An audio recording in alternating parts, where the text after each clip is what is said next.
ನಾರಾಯಣಂ ನಮಸ್ಕೃತ್ಯ ನರಂ ಚೈವ ನರೋತ್ತಮಂ ದೇವೀಂ ಸರಸ್ವತೀಂ ವ್ಯಾಸಂ ತತೋ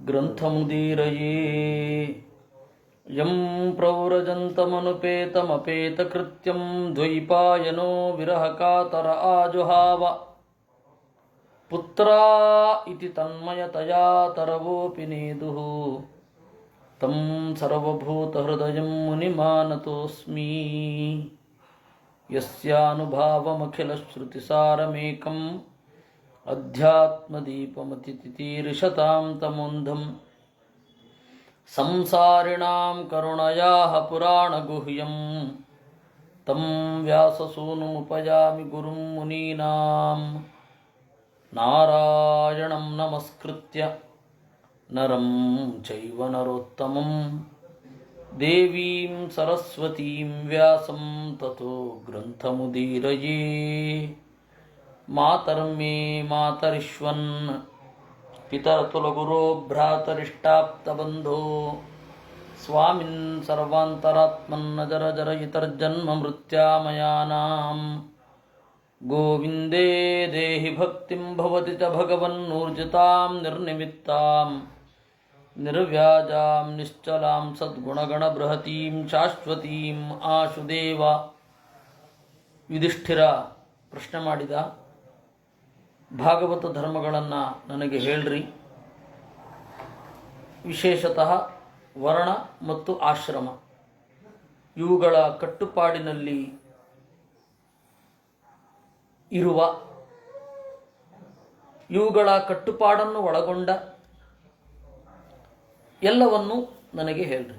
ಏಕೆಂದರೆ ಭಗವದ್ಭಕ್ತರಾದವರು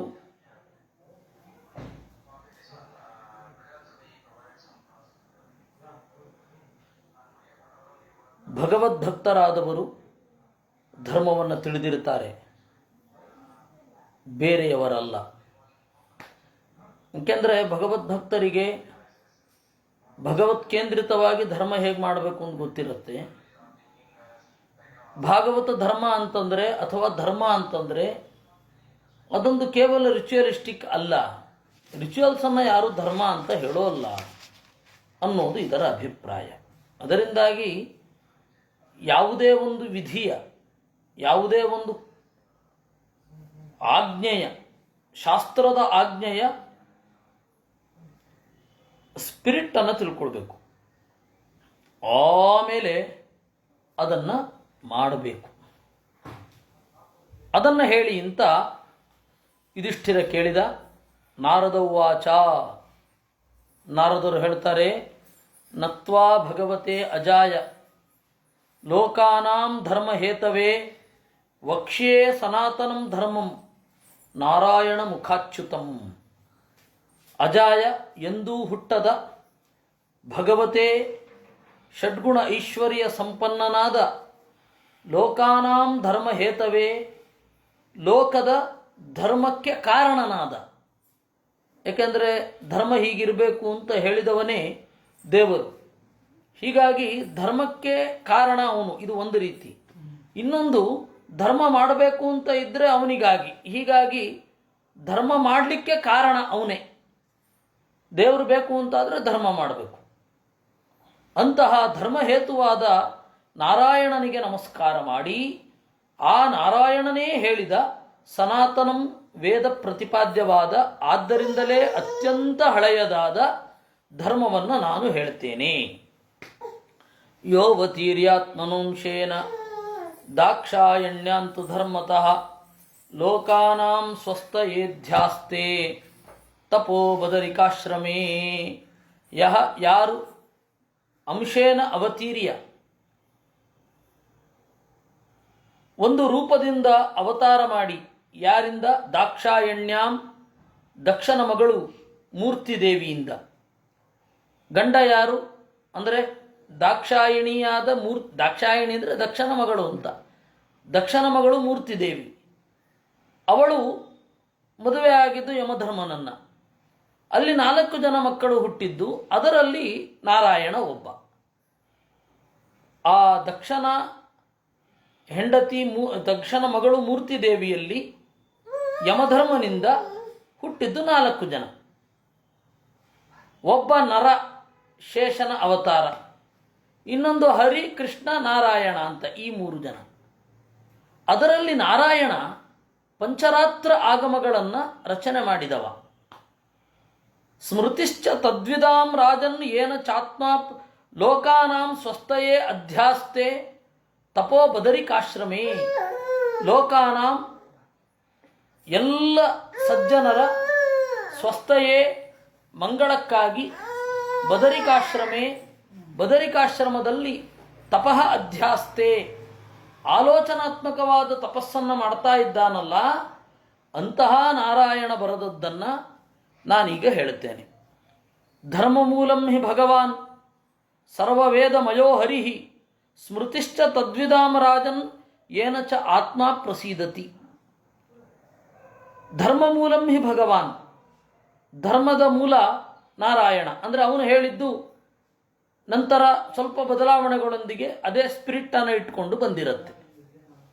ಧರ್ಮಗಳಿಗೆ ಮೂಲವಾದದ್ದು ವೇದ. ಸರ್ವವೇದಮಯೋ ಹರಿಹಿ, ವೇದಗಳು ಪ್ರತಿಪಾದನೆ ಮಾಡೋದು ದೇವರನ್ನು. ಸ್ಮೃತಿಶ್ಚ ತದ್ವಿದಾಂ ರಾಜನ್, ಆ ಪರಮಾತ್ಮನನ್ನು ತಿಳಿದವರು ಆಯಾ ದೇಶಕ್ಕೆ ಅನುಕೂಲವಾಗಿ ಆಯಾ ಕಾಲಕ್ಕೆ ಅನುಗುಣವಾಗಿ ಸ್ಮೃತಿ ಪೌರುಷೇಯ ಗ್ರಂಥಗಳನ್ನು ರಚನೆ ಮಾಡ್ತಾರೆ. ಶ್ರುತಿ ಅಂತಂದರೆ ಅಪೌರುಷೇಯವಾದ ಗ್ರಂಥ, ಸ್ಮೃತಿ ಅಂತಂದರೆ ಪೌರುಷೇಯವಾದ ಗ್ರಂಥ. ಏನಚ ಆತ್ಮ ಪ್ರಸೀದತಿ, ಇದರ ಉದ್ದೇಶ ಏನು? ಮನಸ್ಸು ಮೊದಲು ಪ್ರಸನ್ನ ಆಗಬೇಕು.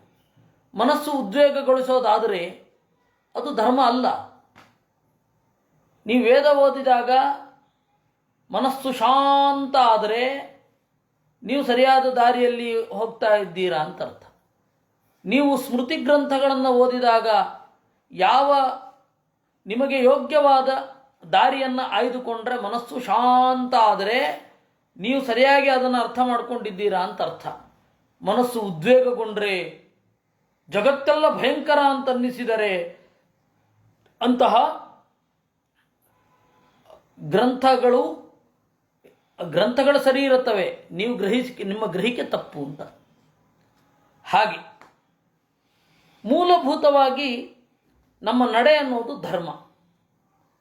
ಸತ್ಯಂ, ದಯಾ, ತಪಃ, ಶೌಚಂ, ತಿತಿಕ್ಷಾ, ಇಜ್ಯ, ಶಮಃ, ದಮಃ, ಅಹಿಂಸಾ, ಬ್ರಹ್ಮಚರ್ಯಂಚ, ತ್ಯಾಗಃ, ಸಂತೋಷಃ, ಆರ್ಜವಂ, ಸ್ವಾಧ್ಯಾಯಃ, ಸಮದೃಕ್, ಸೇವಾ, ಗ್ರಾಮ್ಯ ಈಹಾ ಉಪರಮಃ, ಶನೈಃ, ನೃಣಾಂ ವಿಪರ್ಯಯ ಈಹೇಕ್ಷ, ಮೌನಂ ಆತ್ಮವಿಮರ್ಶನಂ. ಇಷ್ಟು ಧರ್ಮ. ಇದು ಧರ್ಮದ ಸಾಫ್ಟ್ ಸ್ಕಿಲ್. ಇದು ಒಳಗಡೆ ಇದ್ದರೆ ಇದಕ್ಕನುಗುಣವಾಗಿ ನಮ್ಮ ಕ್ರಿಯೆ ಇರಬೇಕು. ಆ ಕ್ರಿಯೆ ಧರ್ಮ ಅಲ್ಲ, ಆ ಕ್ರಿಯೆಯ ಹಿಂದೆ ಇರುವ ನಮ್ಮ ಮನೋಭಾವ ಅದು ಧರ್ಮ. ಯಾವುದ್ಯಾವುದು? ಸತ್ಯ, ಯಥಾರ್ಥವಾದ ಜ್ಞಾನ ಏನಿದೆ ಅದು ಋತ, ಅದು ಕ್ರಿಯೆಗಿಳಿದಾಗ ಸತ್ಯ. ಇನ್ನು ದಯ, ಪ್ರಾಣಿಗಳಲ್ಲಿ ದಯೆ, ಅದಕ್ಕೆ ನೋವುಂಟು ಮಾಡಬಾರದು ಇತ್ಯಾದಿಗಳಿರಬೇಕು. ತಪಃ, ನಿರಂತರವಾದ ಆಲೋಚನೆ. ಶೌಚ ಅಂತ ಹೇಳಿದರೆ 3 ತರಹದ ಪಾವಿತ್ರ್ಯ, ಮಾತಿನಿಂದ, ಮನಸ್ಸಿನಿಂದ, ದೇಹದಿಂದ. ತಿತಿಕ್ಷಾ, ದ್ವಂದ್ವಗಳನ್ನು ಸಹನೆ ಮಾಡೋದು. ಇದರಲ್ಲಿ ಬರುವ, ನಾವು ಬಾಳುವಾಗ ಬರುವ ಸುಖ ದುಃಖಗಳನ್ನು ಸಹನೆ ಮಾಡೋದು. ಸುಖ ದುಃಖಗಳನ್ನು ಸಹನೆ ಮಾಡೋದು ಅಂದರೆ ಸುಖ ಆಗತ್ತೆ, ಅದನ್ನು ತಡೀಲಿಕ್ಕಾಗತ್ತೆ. ದುಃಖ ಆಗತ್ತೆ, ಅದನ್ನು ತಡೀಲಿಕ್ಕಾಗತ್ತೆ. ಆಗಲ್ಲ. ಅದರ ಬ್ಯಾಡ್ ಎಫೆಕ್ಟ್ಗಳನ್ನು ಆಗದಂತೆ ನೋಡಿಕೊಳ್ಳುವುದು. ದುಃಖ ಬಂದಾಗ ಜಗತ್ತೆಲ್ಲ ಕೆಟ್ಟವರು ಅಂತ ಅನಿಸುತ್ತೆ, ಸುಖ ಬಂದಾಗ ಜಗತ್ತೆಲ್ಲ ಒಳ್ಳೆಯದು ಅಂತ ಅನ್ನಿಸುತ್ತೆ. ಆ ತರಹದ ಅತಿಗ್ರಹಿಕೆಗಳನ್ನು, ವಿಪರೀತ ಗ್ರಹಿಕೆಗಳನ್ನು ಮಾಡಿಕೊಳ್ಳದೇ ಇರೋದೇನಿದೆ ಅದನ್ನು ತಿತಿಕ್ಷಾ ಅಂತ ಕರೀತಾರೆ. ಇನ್ನು ಇಜ್ಯ ಅಂದರೆ ಪೂಜೆ ಅಂತ. ಅದು ಬೇರೆ ಬೇರೆ ಪ್ರತಿಮೆಗಳಲ್ಲಿ ಇರುತ್ತೆ. ಅಗ್ನಿ ಅನ್ನುವ ಪ್ರತಿಮೆಯಲ್ಲಿ ದೇವರ ಪೂಜೆ, ಅದು ಒಂದು ಇಜ್ಯ. ನೀರು ಅನ್ನುವ ದೇವರ ಪ್ರತಿಮೆಯಲ್ಲಿ ಪೂಜೆ, ಅದು ಒಂದು ಇಜ್ಯ. ಹೀಗೆ. ಇನ್ನು ಶಮಃ, ಶಾಂತಿ ಅಂತ ಒಂದರ್ಥ, ದೇವರಲ್ಲಿ ಭಕ್ತಿ ಅಂತ ಇನ್ನೊಂದರ್ಥ. ದಮಃ ಅಂದರೆ ಇಂದ್ರಿಯ ನಿಗ್ರಹ, ಅಹಿಂಸಾ ಬ್ರಹ್ಮಚರ್ಯ. ಮದುವೆ ಆಗಿದ್ದರೆ ಹೆಂಡತಿಯಲ್ಲಿ ಮಾತ್ರ ಇರೋದು ಬ್ರಹ್ಮಚರ್ಯ, ಮದುವೆ ಆಗದೆ ಹೋದರೆ ಯಾರಲ್ಲೂ ಇಲ್ಲದೆ ಇರೋದು ಬ್ರಹ್ಮಚರ್ಯ. ತ್ಯಾಗ ದೇವತೋದ್ದೇಶೇನ ದ್ರವ್ಯ ತ್ಯಾಗ ಅಂತ, ಬೇರೆಯವರಿಗೆ ಕೊಡೋದು. ದೇವತೆಗಳು ಪ್ರೀತರಾಗಲಿ ಅಂತ ಹೇಳಿ ಬೇರೆಯವರಿಗೆ ಕೊಡೋದೇನಿದೆ ಅದು ತ್ಯಾಗ. ಸಂತೋಷ ಅಂದರೆ ಇದ್ದದ್ದರಲ್ಲಿ ತೃಪ್ತಿ. ಆರ್ಜವ ಅಂತಂದರೆ ಡಾಂಭಿಕ ತನವನ್ನು ತೋರಿಸದೇ ಇರೋದು, ದಂಭ ಇಲ್ಲದೆ ಇರೋದು. ತಾನು ಅಲ್ಪ ಅಂತ ಗೊತ್ತಿದ್ರೂ ಕೂಡ ಮಹಾನ್ ಅಂತ ಹೇಳಿ ಪ್ರತಿಬಿಂಬಿಸದೇ ಇರುವುದೇನಿದೆ ಅದು ಅಡಾಂಭಿಕತ್ವ. ಅದನ್ನು ಆರ್ಜವ ಅಂತ ಕರೆದರು. ಇನ್ನು ಸ್ವಾಧ್ಯಾಯ, ತನ್ನ ಪಾಲಿನ ವೇದವನ್ನು, ತನ್ನ ಪಾಲಿನ ಗ್ರಂಥಗಳನ್ನು ಅಧ್ಯಯನ ಮಾಡೋದು ಸ್ವಾಧ್ಯಾಯ. ಸಮದೃಕ್ ಅಂತ ಹೇಳಿದ್ರೆ ಎಲ್ಲದರಲ್ಲಿ ಪರಮಾತ್ಮ ಇದ್ದಾನೆ ಎನ್ನುವ ಅರಿವು. ಸೇವಾ ಅಂದರೆ ಹಿರಿಯರಲ್ಲಿ ಮಾಡುವುದು. ಗ್ರಾಮ್ಯ ಈಹ ಉಪರಮಃ, ಗ್ರಾಮ ಅಂತಂದರೆ ಇಂದ್ರಿಯ ಸಮೂಹ, ಇಂದ್ರಿಯ ಸಮೂಹವನ್ನು ಗ್ರಾಮ ಅಂತ ಕರೀತಾರೆ. ಕೇವಲ ಇಂದ್ರಿಯ ಸಮೂಹಕ್ಕೆ ಸಂಬಂಧಪಟ್ಟದ್ದು ಗ್ರಾಮ್ಯ. ಇಂದ್ರಿಯಕ್ಕೆ ಸಮೂಹಪಟ್ಟಂತೆ ವಿಪರೀತವಾಗಿ ಪ್ರಯತ್ನ ಪಡೋದರಿಂದ ವಿರತನಾಗುವುದು. ಅಂದರೆ ಇಂದ್ರಿಯಕ್ಕೆ ಏನು ಬೇಕು, ಅಗತ್ಯ, ಅದನ್ನು ಪೂರೈಸಿಕೊಂಡು ಆಸೆಯತ್ತ ಹೆಚ್ಚು ಒಲೆಯದೆ ತಟಸ್ಥನಾಗಿ ಇರುವುದನ್ನು ಗ್ರಾಮ್ಯ ಈಹ ಉಪರಮಃ ಅಂತ. ಇದಿಲ್ಲದೆ ಜ್ಞಾನವೇ ಬರಲ್ಲ, ಯಾಕೆಂದರೆ ಅಧ್ಯಯನ ಆಸಕ್ತಿಯೇ ಬರೋಲ್ಲ. ಆದ್ದರಿಂದ ಗ್ರಾಮ್ಯೇಹೋಪಾರಮಃ. ಇನ್ನು ಇದು ಶನೈಹಿ, ಅದು ಮೆಲ್ಲಗೆ ಸಾಧನೆ ಮಾಡಬೇಕಾದದ್ದು, ಒಮ್ಮೆಲೆ ಬರೋದೇ ಇಲ್ಲ. ವೈರಾಗ್ಯಾದಿಗಳು ಒಮ್ಮೆಲೆ ಬರೋಲ್ಲ. ಗ್ರಾಮ್ಯ ಈಹ ಉಪರಮಶನೈಹಿ ನೃಣಾಂ ವಿಪರ್ಯಯ ಈಹೇಕ್ಷ. ಮನುಷ್ಯರ ವಿಪರೀತ ನಡೆಗಳನ್ನು ತಟಸ್ಥವಾಗಿ ನೋಡಬೇಕು. ಅದು ಕೂಡ ಧರ್ಮಶಾಸ್ತ್ರದ ಒಂದು ಸ್ಪಿರಿಟ್. ಅದು ವಸ್ತುತಃ ವೇದಾಂತದ ಸ್ಪಿರಿಟ್. ವಿಪರ್ಯಯವನ್ನು ನೋಡಬೇಕು, ಯೋಗ್ಯರಾಗಿದ್ದರೆ ಹೇಳಬೇಕು, ಇಲ್ಲದಿದ್ದರೆ ಸುಮ್ಮನೆ ಇರಬೇಕು. ವಿಪರ್ಯಯ ಈಹ ಈಕ್ಷ, ವಿಪರ್ಯಯೇಹೇಕ್ಷ ಅಂತ ಆಗತ್ತೆ. ಮೌನಂ ಮನನಶೀಲತ್ವ. ಮಾತಾಡದೇ ಇರೋದು ಮೌನ ಅಲ್ಲ, ಮಾತಾಡದೇ ಇರೋದು ಮೌನ ಅಲ್ಲ. ಮೌನ ಯಾವುದು? ಮನನಶೀಲತ.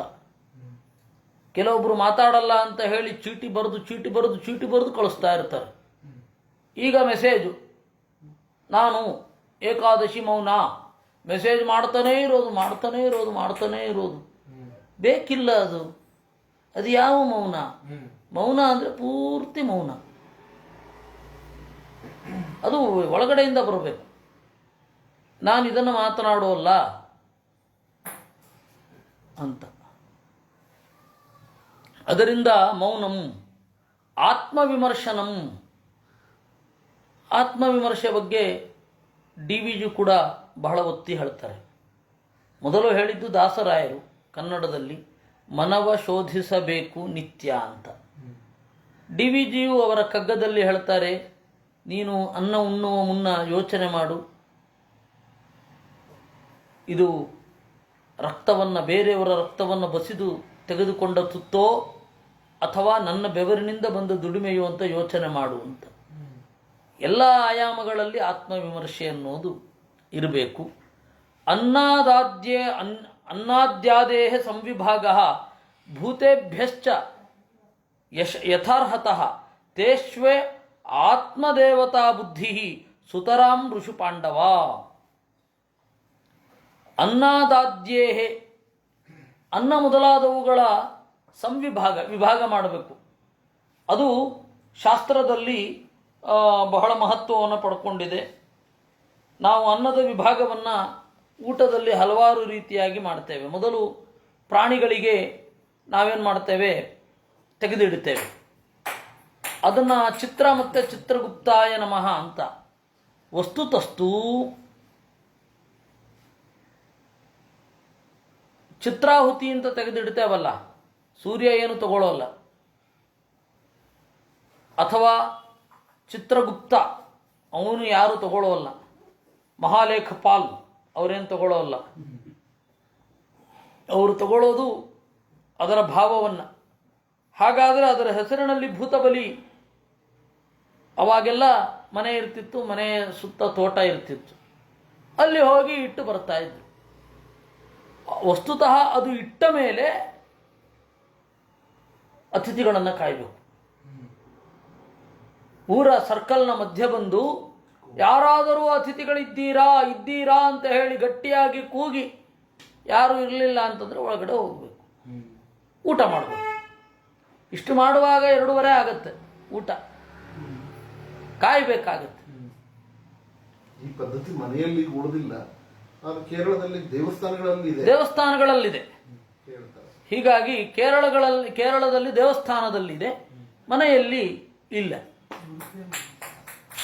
ತೇಷು ಆತ್ಮದೇವತಾ ಬುದ್ಧಿ ಭೂತೇಭ್ಯಶ್ಚ ಯಥಾರ್ಹತಃ. ಆಮೇಲೆ ಏನಾಗತ್ತೆ,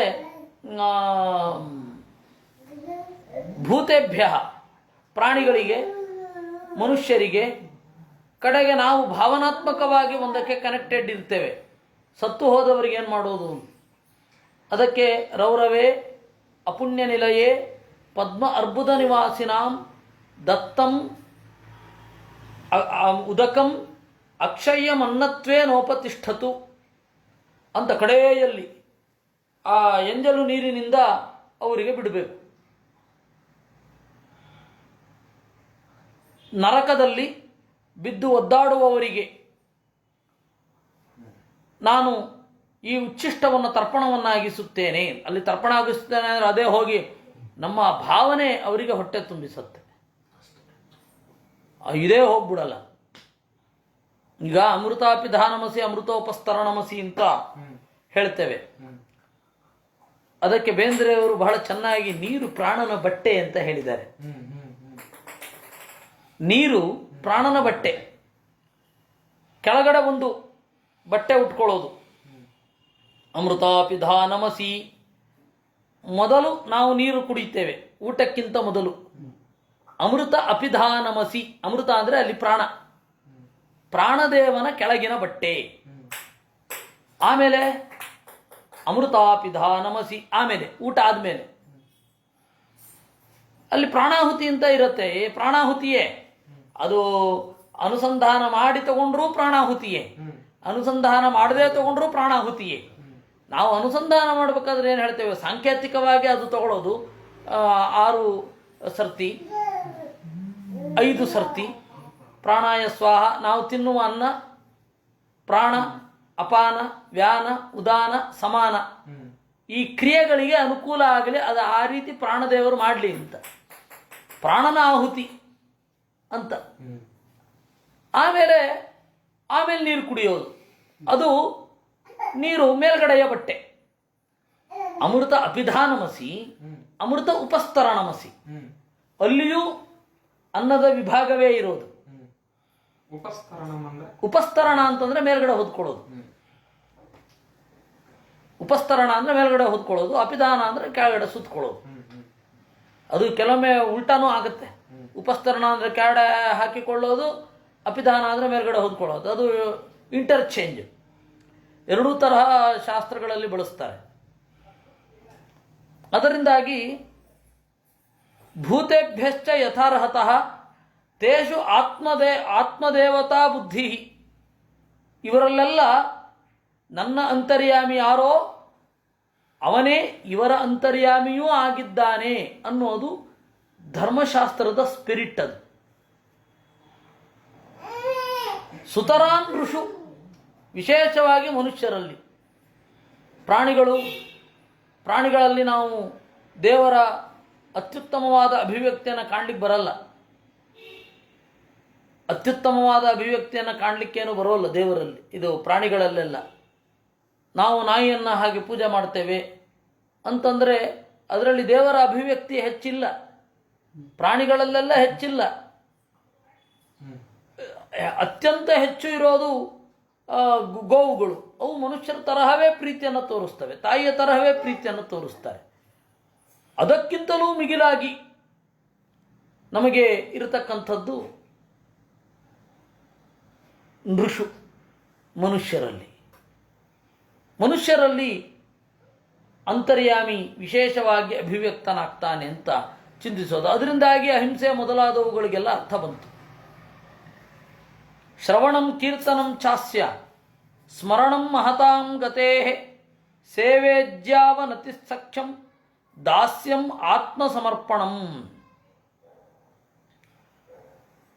ಅವನ ಸ್ಮರಣ, ದೇವರ ಸ್ಮರಣ, ನನ್ನ ಅಂತರ್ಯಾಮಿಯಾದ ದೇವರ ಶ್ರವಣ, ಕೀರ್ತನ, ಸ್ಮರಣ, ಸೇವೇಜ್ಯ ಅವನಲ್ಲಿ ಸೇವೆ, ಆಮೇಲೆ ಇಜ್ಯ ಯಾಗ ಪೂಜೆ, ಅವನತಿ ಅವನಿಗೆ ಬಾಗುವಿಕೆ, ಸಖ್ಯ ಅವನು ನಮ್ಮ ಗೆಳೆಯನಾಗಿದ್ದಾನೆ ಎನ್ನುವ ಭಾವನೆ. ಸಖ್ಯ ಅನ್ನೋದನ್ನು ಗೆಳೆಯ ಅಂತ ಅನುವಾದ ಮಾಡಲಿಕ್ಕೆ ಬರಲ್ಲ, ಬೇಕಾದ್ರೆ ಸಂಗಾತಿ ಎನ್ನಬಹುದು, ಜೊತೆಗಿರ್ತಾನೆ ಅಂತ. ದಾಸ್ಯ ಆತ್ಮಸಮರ್ಪಣ. ಆತ್ಮಸಮರ್ಪಣ ಅಂದರೆ ಏನು ಅಂತ ಹೇಳಿದರೆ ಆಚಾರ್ಯರು ಇಲ್ಲಿ ವ್ಯಾಖ್ಯಾನ ಬರೀತಾರೆ. ಅನಾದ್ಯನಂತ ಕಾಲೇಶು ಮುಕ್ತೌ ಸಂಸಾರ ಏವಚ ಮಯಿಸ್ಥಶ್ಚ ಉದಯತ್ಯೇಕಃ ಮಯಿಸ್ಥಶ್ಚೋದಯತ್ಯೇಕಃ ವಿಷ್ಣುರ್ಮಾಂ ಸರ್ವದೈವತು ಇತಿ ಸಂಪ್ರೀತಿಕಂ ಜ್ಞಾನಂ ವಿದ್ಯಾತ್ ಆತ್ಮಸಮರ್ಪಣಂ. ಅನಾದಿ ಕಾಲದಿಂದ ಅನಂತ ಕಾಲದವರೆಗೂ ಮುಕ್ತಿಯಲ್ಲೇ ಆಗಲಿ ಸಂಸಾರದಲ್ಲೇ ಆಗಲಿ ನನ್ನ ಒಳಗಡೆ ಇದ್ದು ದೇವರು ಪ್ರೇರಣೆ ಮಾಡ್ತಾನೆ ಅನ್ನುವ ಒಂದು ಚಿಂತನೆ ಏನಿದೆ ಅದು ದೇವರಿಗೆ ಅತ್ಯಂತ ಪ್ರೀತಿಯನ್ನು ಉಂಟು ಮಾಡುತ್ತೆ. ಅದೇ ಆತ್ಮಸಮರ್ಪಣೆ.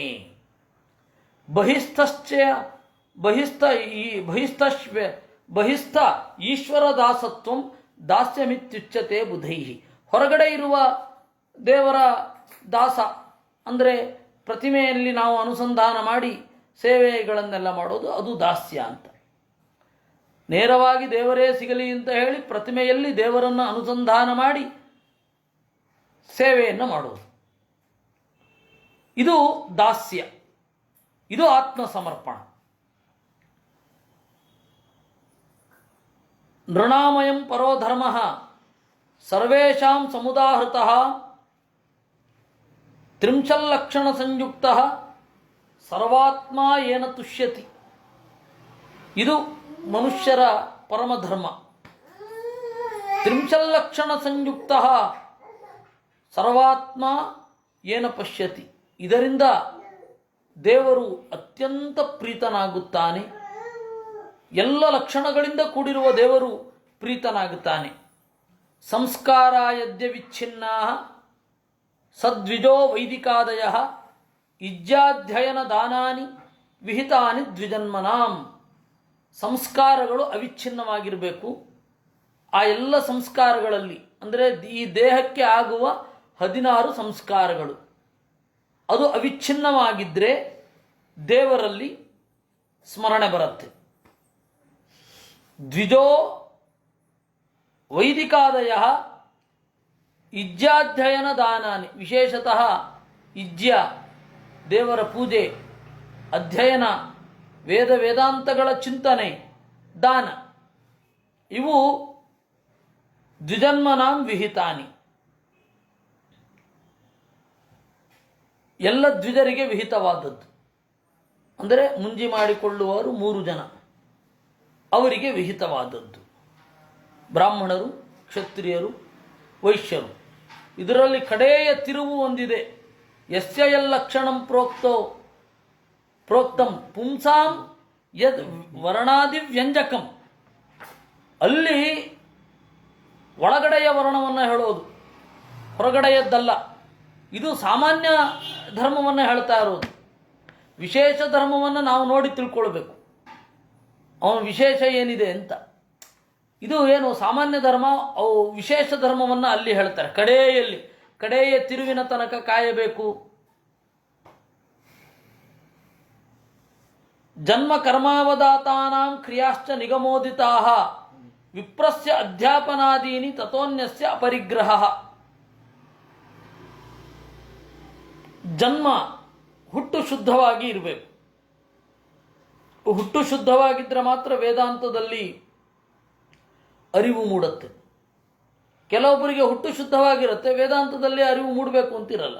ವೇದಾಂತದಲ್ಲಿ ಅರಿವು ಮೂಡಿ ಆಳವಾದ ಒಂದು ಐಡಿಯಾ ಇತ್ತು ಅಂತಂದರೆ, ವೇದದ ಆಳ ಐಡಿಯಾ ಇತ್ತು ಅಂತಂದರೆ ಅವರ 7 ತಲೆಮಾರು ತಂದೆ ತಾಯಿಗಳು ಶುದ್ಧವಾಗಿ ಜೀವನ ನಡೆಸಿದ್ದಾರೆ ಅಂತ. ಇದರ ಸುತ್ತ ಅನುವ್ಯಾಖ್ಯಾನದಲ್ಲಿ, ವಿಶೇಷತಃ ನವಿಲಕ್ಷಣತ್ವಾಧಿಕರಣದಲ್ಲಿ ಬಹಳ ಬೆಳಕನ್ನು ಚೆಲ್ತಾರೆ. ಅನುವ್ಯಾಖ್ಯಾನದಲ್ಲಿ ಅದಕ್ಕೆ ತ್ರಿವಿಕ್ರಮ ಪಂಡಿತರ ತತ್ವಪ್ರದೀಪದಲ್ಲಿರುವ ನವಿಲಕ್ಷಣತ್ವಾಧಿಕರಣದ ಚಿಂತನೆ ಬಹಳ ಸೊಗಸಾಗಿ ಇದೆ. ವೇದ ಪ್ರಾಮಾಣ್ಯವನ್ನು ಯಾರು ಒಪ್ತಾರೆ, ಒಪ್ಪುವ ಯಾರಿಗೆ ವೇದ ಫಲಿಸುತ್ತೆ ಅನ್ನೋದನ್ನು ಬಿಡಿಸುವಾಗ ಇದನ್ನೆಲ್ಲ ಹೇಳ್ತಾರೆ. ಸಂಸ್ಕಾರ ಅವಿಚ್ಛಿನ್ನವಾಗಿರಬೇಕು. ಸಂಸ್ಕಾರ ಅವಿಚ್ಛಿನ್ನ ಆಗಬೇಕಾದ್ರೆ ಹುಟ್ಟು ಶುದ್ಧವಾಗಿ ಇರಬೇಕು, ಅವರ ಕರ್ಮ ಶುದ್ಧವಾಗಿ ಇರಬೇಕು. ಆಗ ವೇದದಲ್ಲಿ ಹೇಳಿದ ಕರ್ಮಗಳು, ವೇದದಲ್ಲಿ ಹೇಳಿದ ಕ್ರಿಯೆಗಳು ಫಲವನ್ನು ಕೊಡ್ತಾವೆ. ಅದರಲ್ಲಿಯೂ ವಿಶೇಷ ಫಲಗಳನ್ನು ಇಟ್ ಡಿಪೆಂಡ್ಸ್. ಅದು ಕೊಡಬೇಕಾದ್ರೆ ಇನ್ನಷ್ಟು ಶುದ್ಧಿ ಅನ್ನೋದು ಅಪೇಕ್ಷಿತ. ವಿಪ್ರಸ್ಯ ಅಧ್ಯಾಪನಾದೀನಿ, ವಿಪ್ರನಿಗೆ ವಿಶೇಷತಃ ಬ್ರಾಹ್ಮಣನಿಗೆ ಅಧ್ಯಾಪನದಲ್ಲಿ ಅಧಿಕಾರ ಇದೆ. ಆಮೇಲೆ ಪರಿಗ್ರಹದಲ್ಲಿ ಅಧಿಕಾರ ಇದೆ, ಯಾಜನದಲ್ಲಿ ಅಧಿಕಾರ ಇದೆ. ಇದು ವಿಶೇಷ. ತತಃ ಅನ್ಯಸ್ಯ ಪರಿಗ್ರಹ, ಉಳಿದವರಿಗೆ ದಾನ ತೆಗೆದುಕೊಳ್ಳಲಿಕ್ಕೆ ಇಲ್ಲ. ದಾನ ತೆಗೆದುಕೊಳ್ಳುವವರು ಅಂತ ಹೇಳಿದರೆ ಅದು ಬ್ರಾಹ್ಮಣರು. ದಾನ ತಗೊಳ್ಬೇಕಾದ್ರೆ ಅವರು ಬಡವರಾಗಿರಲೇಬೇಕು. ಅಲ್ಲ, ಬ್ರಾಹ್ಮಣರಾಗಿ ಬಡವರಾಗಿರ್ತಾ ಇದ್ರು ಅಂತ ಹೇಳಿದರೆ ಯಾವುದೋ ಒಂಚೂರು ದಾನ ಬಂದರೆ, ಅವಾಗೆಲ್ಲ ದಿವಸ ಏನು ಯಜ್ಞಾದಿಗಳೇನು ಇರ್ತಿರಲಿಲ್ಲ. ಯಾವ್ಯಾವಾಗಲೋ ಒಮ್ಮೊಮ್ಮೆ ಯಾಗ ಬರೋದು. ಆ ಯಾಗಗಳಲ್ಲಿ ಅವರು ಭಾಗವಹಿಸಿ ನಿರಂತರವಾಗಿ ಯಾಗದಲ್ಲಿ ಭಾಗವಹಿಸಿ ಬಂದದ್ದು. ಆಮೇಲೆ ಅವರು ಜಪಕ್ಕೆ ಅಧ್ಯಯನಕ್ಕೆ ಅಂತ ಕೂಡ್ತಾ ಇರ್ತಿದ್ರು. ಆಮೇಲೆ ಧರ್ಮಶಾಸ್ತ್ರದಲ್ಲಿ ನೀವು ಶ್ರಾದ್ದದಲ್ಲಿ ಊಟ ಮಾಡಿದರೆ 1 ವರ್ಷಕ್ಕೆ ಆಗುವಷ್ಟು ಆಹಾರ ಧಾನ್ಯವನ್ನು ನೀವು ಅವ್ರಿಗೆ ಕೊಡಬೇಕು ಬ್ರಾಹ್ಮಣರಿಗೆ. ಆ ಬ್ರಾಹ್ಮಣರು 1 ವರ್ಷದ ತನಕ ಜಪ ಮಾಡ್ತಾ ಇರಬೇಕು, ಮಹಾನದಿ ಸ್ನಾನವನ್ನು ಮಾಡಬೇಕು. ಇದೆಲ್ಲ ಯಾಕೆ ಹೇಳಿದ್ದು ಅಂತಂದರೆ ದಾನ ತಗೊಳ್ಳೋ ಚಟ ಆಗಬಾರದು ಅನ್ನೋ ಉದ್ದೇಶದಿಂದ. ಕೆಲವರೆಲ್ಲ ಏನು ಅದಕ್ಕೇನೋ ಹೆದರ್ತಾರೆ. ಹೆದರೋದು ಕರೆಕ್ಟು, ಆದರೆ ಯಾಕೆ ಹೆದರಬೇಕು ಅಂತ ಗೊತ್ತಿರಬೇಕು. ಅಯ್ಯೋ ಏನೋ ಅನಿಷ್ಟ ಆಗ್ಬಿಡತ್ತೆ ಅಂತ. ಯಾವ ಅನಿಷ್ಟವೂ ಆಗಲ್ಲ. ಹಾಗಾದರೆ ಶಾಸ್ತ್ರದಲ್ಲಿ ಆ ರೀತಿ ಹೇಳಿದಾರಲ್ಲ, ಹೌದು, ನಾಳೆ ಊರಿನಲ್ಲಿ ಯಾರಾದರೂ ಸಾಯಿಲಿಂದ ಕಾಯ್ತಾ ಕೂತ್ರ ಗತಿ ಏನು? ಸತ್ರ ನನಗೆ ಒಳ್ಳೆ ಸತ್ಕಾರ ಮಾಡ್ತಾರೆ ಮಾರಾಯ ಬ್ರಾಹ್ಮಣ ಅಂತ ಹೇಳಿ, ಅಯ್ಯೋ ಅವರು ಸಾಯಬಾರದೆ, ಇನ್ನೂ ಬದುಕಿದ್ದಾರೆ, ಆ ತರಹ ಬಂದರೆ ಗತಿ ಏನು? ಅದಕ್ಕೆ ಧರ್ಮಶಾಸ್ತ್ರ ಏನು ಮಾಡಿತು? ಗಟ್ಟಿಯಾಗಿ ನಿರ್ದೇಶ ಮಾಡಿತು, ದಾನ ತೆಗೆದುಕೊಳ್ಳುವುದು ಪಾಪ. ನೀನು ಒಂದು ಧ್ಯಾನ ಮಾಡಿದರೆ, ಒಂದು ದಾನ ತಗೊಂಡ್ರೆ ಇಷ್ಟು ಜಪ ಮಾಡಬೇಕು. ಅದನ್ನ ಮೂಲ ಸ್ಪಿರಿಟ್ ಹೊರಟಾಗಿದೆ. ನಾವು ದಾನ ತಗೊಳ್ಳಲ್ಲ, ಮತ್ತೆ ನಾನು ದಾನ ತಗೊಳ್ಳೋದ್ರಿಂದ ಬೇರೆಯವರಿಗೆ ತೊಂದರೆ ಆಗತ್ತಾ ಅನ್ನೋದನ್ನು ನೋಡಬೇಕು. ನಾನು ಒಳ್ಳೆ ಕೆಲಸ ಮೊದಲಾದವುಗಳಲ್ಲಿ ಇದ್ದಾಗ, ನನ್ನ ಜೀವನ ಬೇರೆ ರೀತಿಯಿಂದ ಸಾಗುವಾಗ ನಾನು ದಾನ ತಗೊಳ್ಬಾರದು ಅನ್ನೋದು. ಅಲ್ಲಿ ಎಲ್ಲದರಲ್ಲಿ ಇರತಕ್ಕಂಥದ್ದು ಲೋಭ ಇಲ್ಲದೆ ಇರುವಿಕೆ ಅಂತಾನೆ. ಇದು ಸ್ಪಿರಿಟ್. ಅದರಿಂದ ಜನ್ಮಕರ್ಮ ಅವಧಾತಾನ ವಿಪ್ರಸ್ಯ ಅಧ್ಯಾಪನಾದೀನಿ ತತಃ ಅನ್ಯಸ್ಯ ಅಪರಿಗ್ರಹ. ಇದು ಬ್ರಾಹ್ಮಣನ ಮುಖ್ಯವಾದ ಚೌಕಟ್ಟು.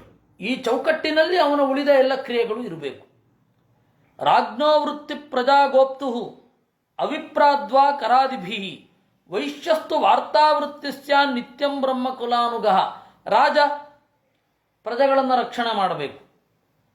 ಅವಿಪ್ರಾದ್ವಾ ಕರಾದಿಭಿ, ಬ್ರಾಹ್ಮಣರಲ್ಲದವರಿಂದ ಕರವನ್ನು ಸ್ವೀಕಾರ ಮಾಡಬೇಕು. ಅಂದರೆ ಬ್ರಾಹ್ಮಣ ಅಂತಂದರೆ ಈ ತರಹದ ಬ್ರಾಹ್ಮಣ. ಯಾರು ಅಧ್ಯಯನ ಮಾಡ್ತಾ ಇರ್ತಾನೆ ಅವನ ಹತ್ರ ಹೆಚ್ಚು ಹಣ ಇರಲ್ಲ. ಇವಾಗ ಹಣ ಇರ್ತಿರಲಿಲ್ಲ. ಹಣ ಓಡಾಡ್ತಾ ಇರೋದು ಈಗ, ಮೊದಲೆಲ್ಲ ಎಲ್ಲ ಹಣ ಇರ್ತಾ ಇತ್ತು. ಹಣ ಬೇಕು ಇರ್ತಿರಲಿಲ್ಲ. ಕರೆಂಟ್ ಬಿಲ್ ಇಲ್ಲ, ವಾಟರ್ ಬಿಲ್ ಇಲ್ಲ, ಬಾಡಿಗೆ ಅನ್ನುವ ಕಾನ್ಸೆಪ್ಟೇ ಇಲ್ಲ. ಸಂಸ್ಕೃತದಲ್ಲಿ ಬಾಡಿಗೆ ಅನ್ನೋದು ಶಬ್ದವೇ ಇಲ್ಲ. ಗೋದಾನ ಕೊಟ್ಟಿರೋರು, ಆ ಗೋವು ಊರೆಲ್ಲ ತಿರ್ಕೋದು, ಕಾಡೆಲ್ಲ ತಿರ್ಕೊಂಡು ಬರೋದು, ಹಾಲು ಕರೆಯೋದು, ಕುಡಿಯೋದು. ಒಂದು ಗೋವಿನ ಹಾಲನ್ನು ಹೋಮ ಮಾಡೋದು. ಬೆಂಕಿಗೆ ದುಡ್ಡಿಲ್ಲ, ಬಾಡಿಗೆನೇ ಇಲ್ಲ ಅಂದಮೇಲೆ ನಮ್ಮ ಮನೆಯಲ್ಲಿ ಒಲೆ ಹೊಚ್ಚಬೇಡಿ, ಯಾಗ ಮಾಡಬೇಡಿ ಅನ್ಲಿಕ್ಕೆ ವಾನರರೇ ಇಲ್ಲ. ಮತ್ತಿನ್ನೇನು? ಅವಾಗ ಆ ತರಹದ ಬಾಳು. ಅವ್ರ ಹತ್ರ ಏನು ಟ್ಯಾಕ್ಸ್ ತಗೋತೀರಪ್ಪ? ಬಡದಕ್ಕೊಂದ್ರೂ ಒಂದು ಟ್ಯಾಕ್ಸ್ ಇರಲ್ಲ. ಅವಾಗ ಆ ತರಹದ ಜೀವನ ಶೈಲಿ ಇತ್ತು. ಈಗ ನಾವು ಅದನ್ನ ಕಂಪೇರ್ ಮಾಡ್ಲಿಕ್ಕೆ ಆಗಲ್ಲ. ಓ ನೋಡಿದ್ರ ಹೀಗಿದ್ರು, ಹೀಗಂದುಬಿಟ್ಟಿದ್ದಾರೆ, ಧರ್ಮಶಾಸ್ತ್ರದಲ್ಲಿ ಹೀಗಿದೆ. ಅವತ್ತಿನ ಕಾಲದ ಪರಿಸ್ಥಿತಿಯನ್ನು ಅರ್ಥ ಮಾಡ್ಕೊಳ್ಬೇಕು. ಯಾವುದೇ ಆಗಲಿ, ಇವತ್ತು ಸಂವಿಧಾನವೇ ಆಗಲಿ, ಮುಂದಿನ ಕೆಲವು ಕಾಲ ಕಳೆದಾಗ ಇವತ್ತಿನ ಸಂವಿಧಾನದ ಮೇಲೆ ಬಹಳ ರೋಚ ಉಕ್ಕುಕ್ಕಿ ಬರುವ ಸಾಧ್ಯತೆಗಳಿಲ್ಲ ಅಂತ ಹೇಳಲಿಕ್ಕೆ ಬರಲ್ಲ. ನೀವು ಟೈಮ್ ಟೆಸ್ಟಿಂಗ್ ಮಾಡಲೇಬೇಕು. ಯಾವುದೇ ಒಂದು ಗ್ರಂಥದ ಟೈಮ್ ಟೆಸ್ಟಿಂಗ್ ಮಾಡದೆ ಆ ಗ್ರಂಥವನ್ನು ಓದಿದರೆ, ಈಗ ಇಬ್ಬರು ಅದೇ ಥರದ ಮುಟ್ಟಾಳರಿದ್ದಾರೆ. ಒಂದು ಈಚೆ ಧರ್ಮಶಾಸ್ತ್ರ ಅಂತನ್ನೋರಿದ್ದಾರೆ, ಧರ್ಮಶಾಸ್ತ್ರ ಅಂತನ್ನೋರು. ಇಬ್ಬರೂ ಆ ಟೈಮ್ ಟೆಸ್ಟ್ ಮಾಡದೇನೆ ಟೈಮಿನ ಪರಿಧಿಯನ್ನು ಮೀರಿ ಓದ್ತಾ ಇದ್ದಾರೆ. ಆ ಟೈಮ್ ಅದು ಯಾವ ಕಾಲಕ್ಕೆ, ಇದು ಯಾಕೆ ಈ ಕಾಲಕ್ಕೆ ಸಲ್ಲಬೇಕು, ಇದು ಯಾವ ಯೋಚನೆಯೂ ಇಲ್ಲದೆ ಓದಿದ್ರೆ ಯಾರು ಉತ್ತರ ಹೇಳಬೇಕು, ಯಾರು ಪ್ರಶ್ನೆ ಮಾಡಬೇಕು? ಇಬ್ಬರನ್ನೂ ನಾವಿವತ್ತು ತಡಿಲಿಕ್ಕಾಗಲ್ಲ. ಹಾಗೆ ನೋಡಿದ್ರೆ ವರ್ಣಾಶ್ರಮ ಪದ್ಧತಿ ಸರಿಯಾಗಿದ್ದಾಗ ಈಗಿನ ಆಧುನಿಕ ಸಮಸ್ಯೆಗಳು ಯಾವುದೂ ಇರಲಿಲ್ಲ, ಪ್ರಶ್ನೆ ಇರ್ತಿರ್ಲಿಲ್ಲ. ಯಾಕಂದ್ರೆ ಎಲ್ಲವೂ ಅಚ್ಚುಕಟ್ಟಿಗೆ ಅದೇ ಈಗ ಈಗ ಸಂಕೀರ್ಣ ಆಗಿದೆ. ಅದರಿಂದಾಗಿ ಯಾವುದು ಸ್ಪಿರಿಟ್ ಅದನ್ನು ಮಾತ್ರ ತೆಗೆದುಕೊಳ್ಬೇಕು. ಅಂದ್ರೆ ಅವತ್ತು ನಾನು ಮೊನ್ನೆನಾ ಅದೇನೋ ಹೇಳ್ತಾ ಇದ್ದೆ ನೋಡಿ, ಬದಲಾಗಿದ್ಯಾವುದು, ಬದಲಾಗದೇ ಇರೋದು ಯಾವುದು?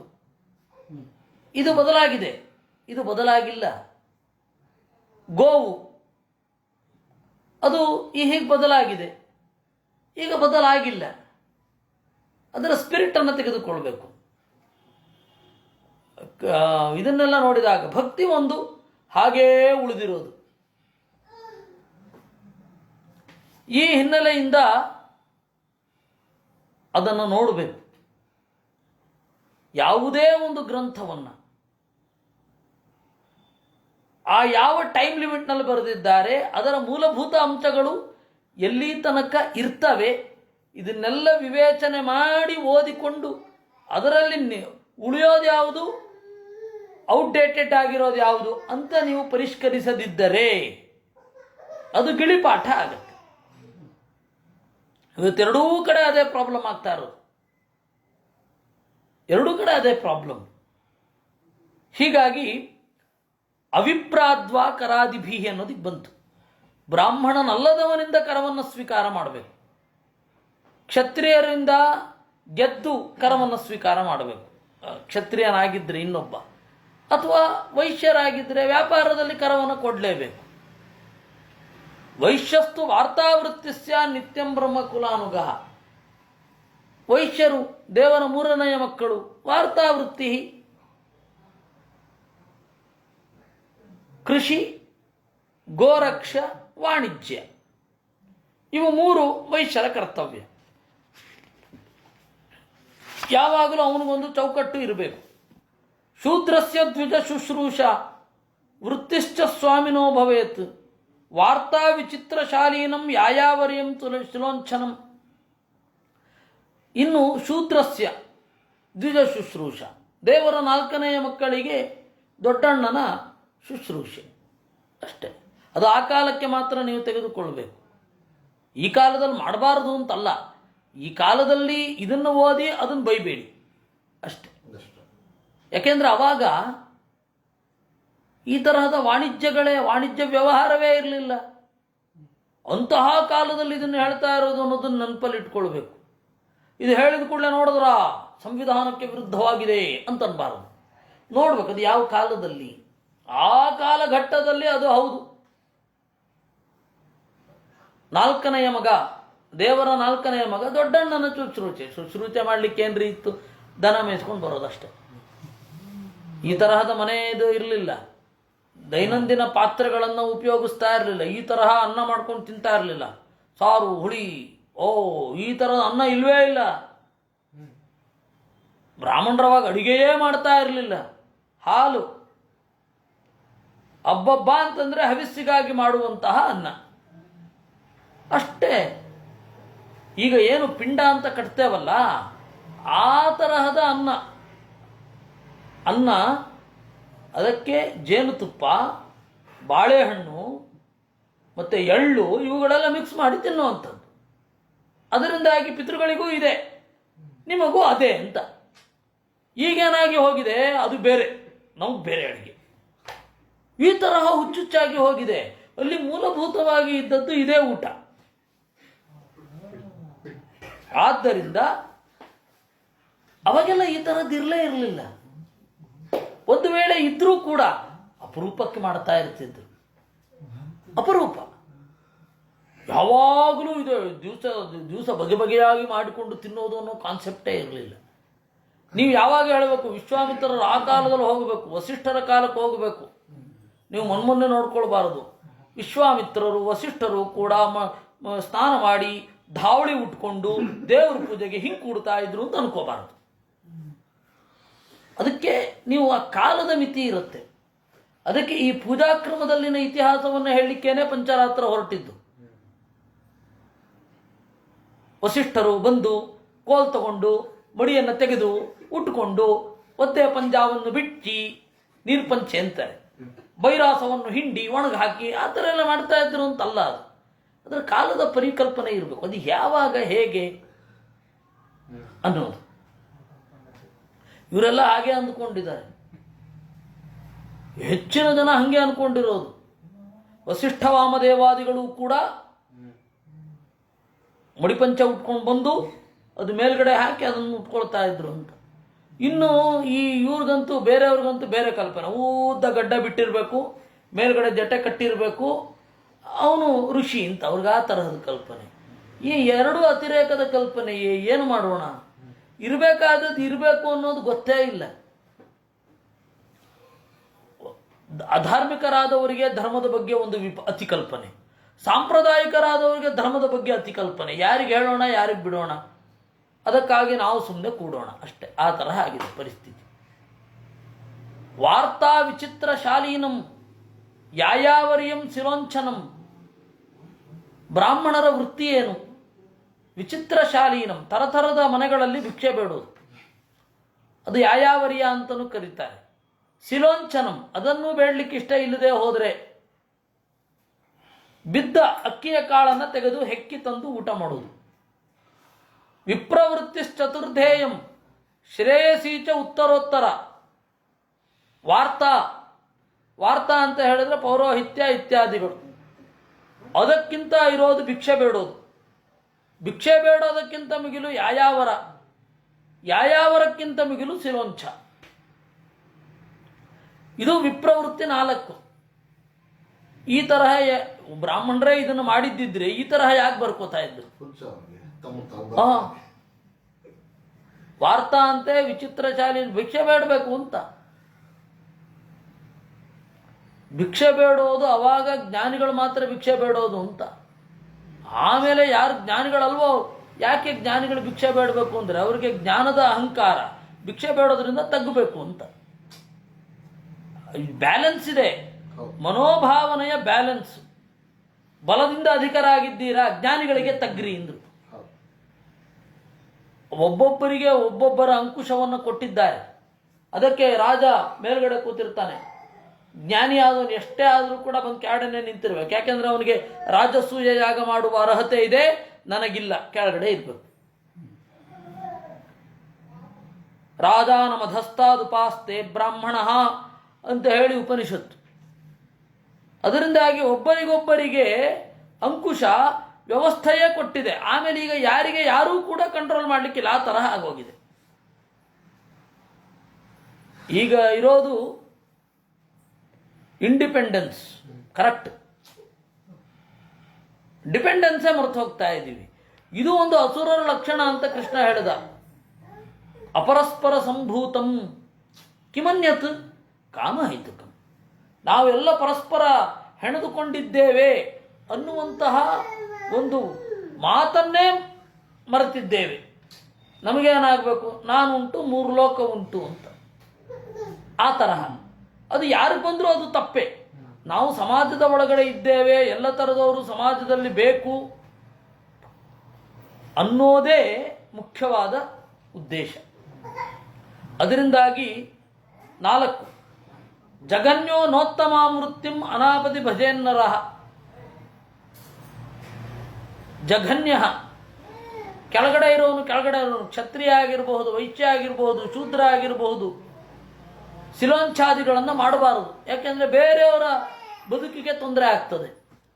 ಅದನ್ನೆಲ್ಲ ನೋಡಬೇಕು ಅಂತ. ಯಾರು ಮಾಡೋದನ್ನು ಯಾರ್ಯಾರೋ ಮಾಡ್ತಾ ಕೂತ್ಬಿಟ್ರೆ, ಕ್ಷತ್ರಿಯನೊಬ್ಬ ಭಿಕ್ಷೆ ಬೇಡ್ತಾ ಕೂತ್ಬಿಟ್ರೆ ಎಷ್ಟು ಕಷ್ಟ ಆಗುತ್ತೆ. ಎಲ್ಲರೂ ಭಿಕ್ಷೆ ಬೇಡೋರೆ.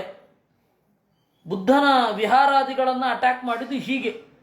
ಯಾಕೆ ಅಂತಂದರೆ, ಒಬ್ಬ ನೋಡಿ, ನಾನು ಏನಿರಬೇಕು, ನಾನು ನನ್ನ ಕರ್ತವ್ಯ ಮಾಡಬೇಕು ಅಂತ ಒಬ್ಬನಿಗೆ ಯಾಕಿರಬೇಕು? ಯಾಕೆಂದರೆ ಬೇರೆಯವರು ಆ ಕರ್ತವ್ಯ ಮಾಡ್ತಾ ಇದ್ದಾರೆ, ಅವ್ರ ಕರ್ತವ್ಯ ಅವ್ರು ಮಾಡ್ತಾ ಇದ್ದಾರೆ, ನಾನು ಅದನ್ನು ಮಾಡ್ಲಿಕ್ಕೆ ಹೋಗಬಾರ್ದು. ಒಬ್ಬ ಜ್ಞಾನನಿಷ್ಠನನ್ನು 10 ಜನ ಸಾಕಬಲ್ಲರು, 10 ಜನ ಜ್ಞಾನನಿಷ್ಠರನ್ನು ಒಬ್ಬ ಸಾಕಲಿಕ್ಕಾಗತ್ತಾ? ಪ್ರಾಬ್ಲಮ್ ಆಗಿರೋದಲ್ಲಿ, ಬೌದ್ಧರದ್ದು ಆಗಿದ್ದಲ್ಲಿ ಸಾಮೂಹಿಕ ಸನ್ಯಾಸ. ಆಮೇಲೆ ಚಾಣಕ್ಯ ಹೇಳ್ದ, ಸೋಮಾರಿಗಳಾಗಿ ದುಡಿಲಿಕ್ಕೆ ಇಷ್ಟ ಇಲ್ಲದೆ ಸನ್ಯಾಸ ತಗೊಂಡ್ರೆ ಸನ್ಯಾಸ ಕೊಟ್ಬಿಡ್ತೀನಿ ನಿಂದ. ಅಲ್ಲಿ ಸನ್ಯಾಸ ಅಂದರೆ ಕೈಕಾಲು ಕೀಳು ತಪ್ಪಿಸೋದು ಅಂತ. ನಿಜವಾಗಿಯೂ ನಿಮ್ಮ ಸನ್ಯಾಸ ಕೊಟ್ಬಿಡ್ತೀನಿ. ಹೀಗೆ ಆಜ್ಞೆ ಮಾಡಿದ್ರಿಂದಾಗಿ ನಿಂತಿತ್ತು. ಇಲ್ಲ ಅಂದರೆ ವಿಹಾರವೇ ವಿಹಾರ, ವಿಹಾರದ ಮೇಲೆ ವಿಹಾರ. ಶ್ರೀಲಂಕಾದಲ್ಲೊಂದು ವಿಹಾರ, ಟಿಬೇಟಿನಲ್ಲೊಂದು ವಿಹಾರ, ಚೀನಾದಲ್ಲೊಂದು ವಿಹಾರ, ಬೌದ್ಧ ಮಠಗಳೇ ಮಠಗಳು. ಆ ಬೌದ್ಧರ ಮಠ ನೋಡಿ ವೈದಿಕರು ರಿಮೇಕ್ ಮಾಡೋದು. ಎಲ್ಲ ರೀಮೇಕೆ. ಮಠ ಅಂದ್ರೆ ಮೊದಲು ಹೇಗೆ ಛಾತ್ರಾದಿ ನಿಲಯ ಅಂತ, ವಿದ್ಯಾರ್ಥಿಗಳ ನಿಲಯ, ವಿದ್ಯಾರ್ಥಿಗಳು. ಹೀಗಾಗಿ ಇರೋದು ಹಾಗೆ. ಜಘನ್ಯೋ ನೋತ್ತಮ ಮೃತ್ಯುಂ ಅನಾಪದಿ. ಇದು ಆಪತ್ತು ಬರದೇ ಹೋದಾಗ ಈ ವೃತ್ತಿಗಳನ್ನು, ಒಬ್ಬರ ವೃತ್ತಿಯನ್ನು ಇನ್ನೊಬ್ಬ ಆಕ್ರಮಿಸಿಕೊಳ್ಳಿಕ್ಕೆ ಇಲ್ಲ, ಅಟ್ಯಾಕ್ ಮಾಡಿಕೊಳ್ಳಿಕ್ಕಿಲ್ಲ. ನಿಮಗೇನಾದರೂ ಅವಕಾಶ ಇದ್ದರೆ, ಆಪತ್ತು ಇಲ್ಲದಿದ್ದ, ಆಪತ್ತು ಬಂದರೆ ಬೇಕಾದ್ರೆ ಮಾಡಿ, ಅಡ್ಡಿ ಇಲ್ಲ. ಆಪತ್ತು ಬಂದರೆ ಭಿಕ್ಷೆ ಕೇಳಿ, ಯಾವ ತೊಂದರೆಯೂ ಇಲ್ಲ. ಯಾಕೆಂದರೆ ಅದು ಅಗತ್ಯ ಆಗತ್ತೆ. ಉಪನಿಷತ್ತಿನಲ್ಲಿ ಅವನಿಲ್ವೇ? ಹೋದ, 12 ವಾರ್ಷಿಕವಾದ ಅನಾವೃಷ್ಟಿ ಬಂದ್ಬಿಡ್ತು. ಆ ಬ್ರಾಹ್ಮಣನ ಹತ್ತಿರಕ್ಕೆ ಅವನು ಯಾರೋ ಒಬ್ಬ ಕುಲ್ಮಾಷ, ರಾಜಮಾಷ, ರಾಜಮಾ ಅಂತಾರೆ ಇವರು, ಅದು ಕುಲ್ಮಾಷ ಅಂತ ಕರೆಯೋದು ಅದನ್ನು. ಆ ಕುಲ್ಮಾಷ ಒಬ್ಬ ತಿಂತಾ ಇದ್ದ, ನನಗೆ ಕೊಡು, ಏನಿಲ್ಲ ಅಂದ. ಎಂಜಲಾಗೋಗಿದೆ ಅಂದ. ನಾನು ಬದುಕಿದ್ರೆ ತಾನೆ ಅಂತ ಹೇಳಿ ಅದನ್ನು ತೆಗೆದುಕೊಂಡ. ಆಮೇಲೆ ತಿಂದಾದ್ಮೇಲೆ ಇದಮ್ಮ ಉದಕಂ ಅಂತಂದ. ಇದು ಅಗತ್ಯ, ಕಾಮೋಮ ಉದಪಾನಮ್ಮಂದ ಅವನು. ಅನ್ನ ನನ್ನ ಅಗತ್ಯ, ನೀರು ನನ್ನ ಬಯಕೆ ಆಗತ್ತೆ, ನಾನು ತಗೊಳ್ಳಲ್ಲ ಅಂತ ಹೊರಟ. ಆ ತರಹ ಇರೋದು ಅನಾಪದಿ. ಆಪತ್ತು ಇಲ್ಲದಿದ್ದಾಗ ಒಬ್ಬರ ವೃತ್ತಿಯನ್ನು ಇನ್ನೊಬ್ಬರು ಒಳ ಹೊಕ್ಕು ಡಿಸ್ಟರ್ಬ್ ಮಾಡಬಾರದು. ಅದು ಎಂತಹ ಸಿವಿಕ್ ಸೆನ್ಸ್ ಅದು. ಋತೆ ರಾಜನ್ಯ ಮಾಪತ್ಸು ಸರ್ವೇತಾಮಪಿ ತರ್ವತಃ. ರಾಜನನ್ನ ಬಿಟ್ಟು ಆಪತ್ತಿನಲ್ಲಿ ಎಲ್ಲರೂ ಎಲ್ಲವನ್ನೂ ಮಾಡ್ಬೋದು. ರಾಜನಾದವನು ಕೆಳಗಡೆ ಹಿಡಿದು ಬಿಡ್ತೀನಿ ಅಂತ ಬಂದರೆ ನಾವು ಆಮ್ ಆದ್ಮಿ ಹುಚ್ಚು ಅಂತ ಹೇಳಿ, ನೀವು ಕೆಳಗಡೆ ಬಿದ್ದಿದ್ದೀರ, ನಾನು ಕೂಡ ಕೆಳಗಡೆ ಬಿದ್ದು ಬಿಡ್ತೇನೆ ಅಂತ ಅನ್ನೋದು ಒಂದು ಒಳ್ಳೆ ಪಾಲಿಟಿಕ್ಸೇ. ನಾನು ಮೇಲ್ಗಡೆ ಇದ್ದು ಎತ್ತುತ್ತೇನೆ ಅಂತ ಅನ್ಬೇಕು. ಆಯಿತು, ನಾನು ನಿಮ್ಮ ಜೊತೆ ಸೇರ್ಕೊಂಡು ಪ್ರತಿಭಟನೆ ಮಾಡ್ತೀನಿ ಅಂದ್ರೆ ಏನು ಸಾಯೋದು?